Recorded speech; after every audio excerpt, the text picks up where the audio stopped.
departments have you worked in? Because I love to tell everybody, hey, you get on set as a production assistant, but then you work in art department, you work in camera, you work in all these different departments to get exposure and meet these people, which helps you with the craft that you want to do. Is it helpful to work in the camera department if you're an actor? Yes. Is it helpful to know art department if you're a producer? Absolutely. And Janet, to segue with that too, one of my goals is to work a few days in every single position, because my goal is I want to make myself the sharpest producer that I can be, so that I know, okay, I need to produce the day. I need to make sure that I've set my people up for success. So I know what the camera department needs. I know what audio needs. I know what wardrobe needs. I know what makeup needs. I know all the tiny little things so that I can help produce the day. And I think that will also make me a sharper production manager, a sharper supervisor, coordinator, all that stuff. I just want those opportunities so I know what the daily struggles are for whatever department. So then, okay, I know how to set this person up for success, so that they want to hire me again in the future. I'll get Jen because she's on her shit.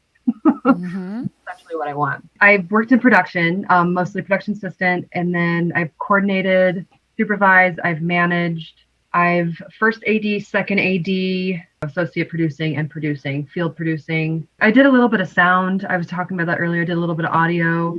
I have not boom op though. That looks like fun and tiring at the same time. Yeah. The arms. And then I've helped people out with like makeup and wardrobe. So I kind of understand those specific needs, but not enough to speak intelligently to that department. But again, though, it's fake it till you make it. So if you were to ask me to just jump on in, I'll be like, okay, I have the tiny little things that I know I need to have. Grab whatever little kit that I need to make up for a wardrobe or whatever, and then off I go, and then just figure it out as I go. Yeah. And if you're going to hire somebody, would you like to hire somebody that has that kind of attitude? Yes, 100%. Would you rather 100%. take somebody that was had a bad attitude, that knew everything, or somebody that had a great attitude, but was going to learn as they go? Which one? The latter, the learn as you go. And I think a lot of it too is because the days on production are long. Yeah. They're 12, 14-hour days. And so you don't want to be stuck on set with someone who's a jerk. Yeah. Yeah.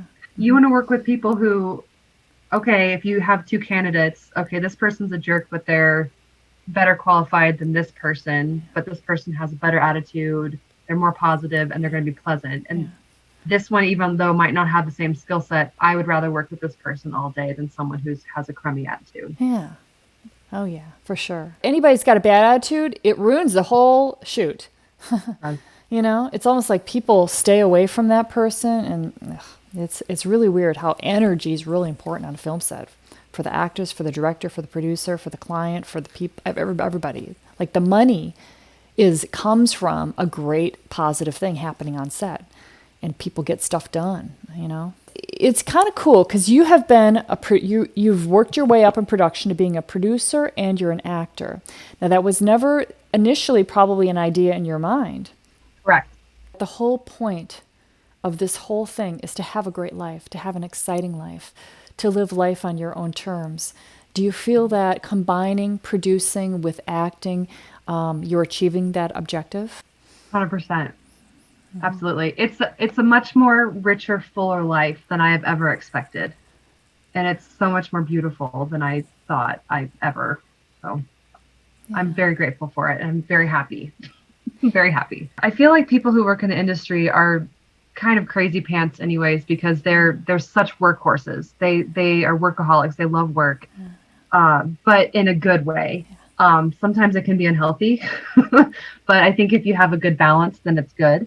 But you go through a lot. You go through hard times. You go through great times. You go through rain. You go through. I mean, in Colorado, you go through snow. It snowed in the middle of May during Top Chef, and the chefs were supposed to be camping. It's like you go through so much, and still, gosh. I mean, you become this close with people, this tight with people, because you shared incredible experiences. So my life is just so much more fuller and richer than I ever could imagine it would ever be. Yeah.